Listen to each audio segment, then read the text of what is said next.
ये कहानी ताइजू नाम के लड़के की है। एक आम सा लड़का जिसका नाम है ताइजू। उसके पास न ही खास टैलेंट है और न ही कोई बड़ा बैकग्राउंड। फिर भी उसने इमोर्टल बनने की कसम खाई और कैसे एक छोटी सी गलती ने उसकी पूरी जिंदगी बदल डाली। आज के एपिसोड में हम देखेंगे कि कैसे बंदा अपने सारे चैलेंज को पार करेगा। क्या यह अपने कबीले का कर्ज को उतार पाएगा या फिर यह अपना सपना छोड़कर मजदूरी करेगा या फिर ये इमोर्टल बनकर दुनिया पर राज करेगा। तो चलिए शुरू करते इस कहानी को। गाइस, काफी अच्छी कहानी, तुम्हें देखने में मजा आएगा। तो लेट्स गो, शुरू करते हैं आज की इस वीडियो को।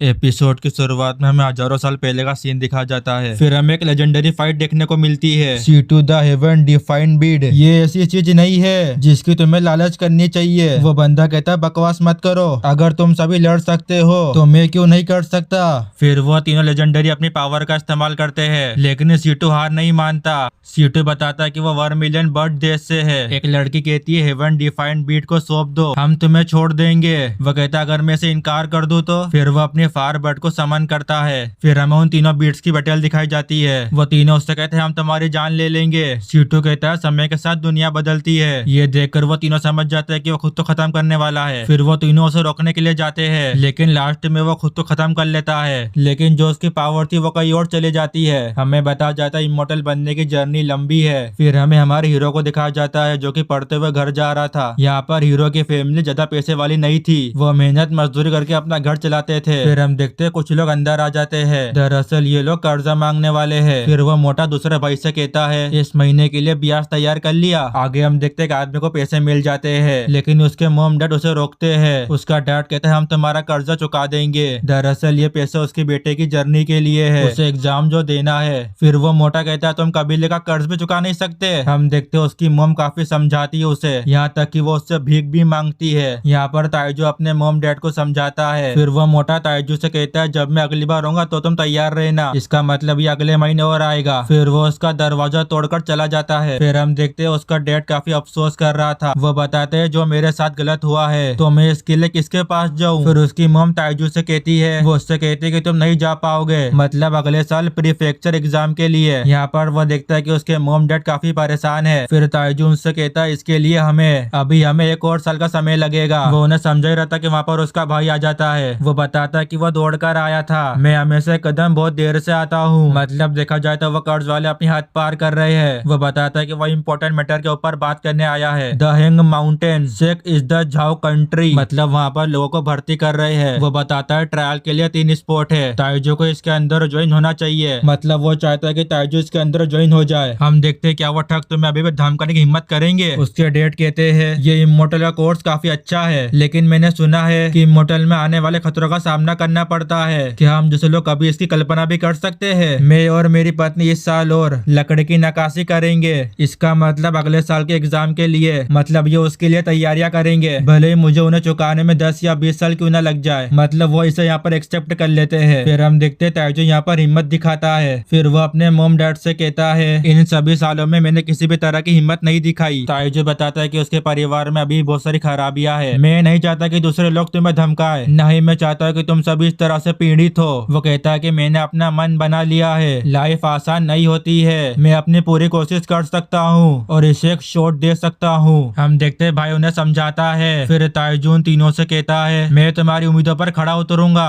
बिकॉज मैंने सबसे कठिन रास्ता चुना है। वो समझाता है कि वो अपनी पूरी कोशिश करेगा। अगले सीन में हम देखते वो तीनों एक साथ जाते हैं। वो बताते हैं उन सभी को मेंशन से बाहर निकाल दिया गया था, मैंने कभी एक दिन भी लौटने की उम्मीद नहीं की थी। फिर हम देखते वो तीनों अंदर आते हैं। फिर एक बंदा पिछली घटनाओं के लिए माफी मांगता है। हम देखते हैं कुछ लोग ताइजू के बारे में बातें करते हैं। ताइजू बच्चा था तब से वो होशियार हो गया है। फिर हम देखते हैं उसका भाई भी उसके पास आ जाता है। फिर एक बंदा इमोर्टल के बारे में बताता है। वो इस बात पे ध्यान देते हैं, मतलब किसी का इमोर्टल होना तय है। क्या आपको सच में लगता है कि तुम इमोर्टल बनने में कुछ ऊर्जा हासिल करोगे? हम देखते हैं वहाँ पर वो कर्ज वाला भी था। इसके बाद वहाँ पर एक आदमी अपनी एंट्री मारता है। कोई कहता है क्या वो इमोर्टल है? फिर हम देखते हैं वो सभी लोग उसकी रिस्पेक्ट करते हैं। वो आदमी कहता है क्या तुम वांग जुओ हो। फिर वो तीनों अपने अपने नाम बताते हैं। फिर इमोर्टल अपनी पावर का इस्तेमाल करके उन्हें कुछ देता है, मतलब जिसके ऊपर ये खड़े होकर उड़ सकते हैं। ताइजू अपने मॉम डैड को अलविदा कहने की अनुमति मांगता है। फिर वो अपने मॉम डैड के पास जाता है। वो बताता है कि वो अपना बेस्ट देगा इस ट्रायल के लिए, तुम घर पे अपना ख्याल रखना। उसकी मॉम उससे कहती है भले तुम सेलेक्ट न हो पाओ, बस तुम सेफली वापस आ जाओ, तुम अभी भी हमारे पास ही रहोगे। ताइजू उनसे कहता चिंता मत करो। फिर वो वहाँ से चला जाता है। फिर वो चारों अपनी मंजिल की तरफ आगे बढ़ते हैं। फिर हमें माउंटेन दिखाए जाते हैं, हमें बड़ी मछलियाँ दिखाई जाती है, यहाँ तक कि हमें ड्रैगन भी दिखाया जाता है। हम देखते हैं वो अपने गोल तक पहुंच जाते हैं, लेकिन वहाँ पर कई सारा फोक था। एक बंदा कहता है क्या तुम्हें लगता है कि कोई भी उस इमोर्टल द्वार को ढूंढ सकता है? फिर हमें दिखा जाता है वहाँ पर कई सारे लोग थे, मतलब ये भी ट्रायल के लिए ही आए हैं। हम देखते हैं वहाँ पर 3 इमोर्टल और थे। फिर एक आदमी कहता है द लीडर ऑफ द हिंग माउंटेन, हो सकता है कि वो बड़ा यहाँ का लीडर हो। हमारा हिंग माउंटेन हमेशा से रहा है, आप सभी को सेलेक्ट किया जाएगा। इमोर्टल बनने के लिए टैलेंट काफी जरूरी है। फर्स्ट राउंड होगा द स्पिरिचुअल रूट्स एग्जामिनेशन। फिर हम देखते वो सभी को चेक करने लग जाते हैं। हम देखते हैं लोग यहाँ पर हैरान हो रहे थे क्योंकि बहुत कम लोग थे जो कि सेलेक्ट हो रहे थे। फिर हम देखते हैं ताइजू के भाई की बारी आती है। हम देखते हैं वो ने मस्का लगा रहा था। फिर इमोर्टल उसे चेक करता है। वो कहता है तुम सच में बुद्धिमान हो। इसके बाद वो लेकिन बोलता है। हम देखते हैं वो ने फटाक से रिश्वत दे देता है। वो 300 साल पुरानी लिंगजी है, उसे उसके डैड को पहाड़ पर मिली थी, मैं इसे घर से लाया था इसे आपको देने के लिए। इमोर्टल उन सभी से कहता है कि गोले को रिफाइल करने के लिए उसके पास एक बंदे की कमी है, क्या आप ऐसा करने के लिए तैयार है? इस पे वो हाँ कहता है और इसी के साथ वो सेलेक्ट हो जाता है।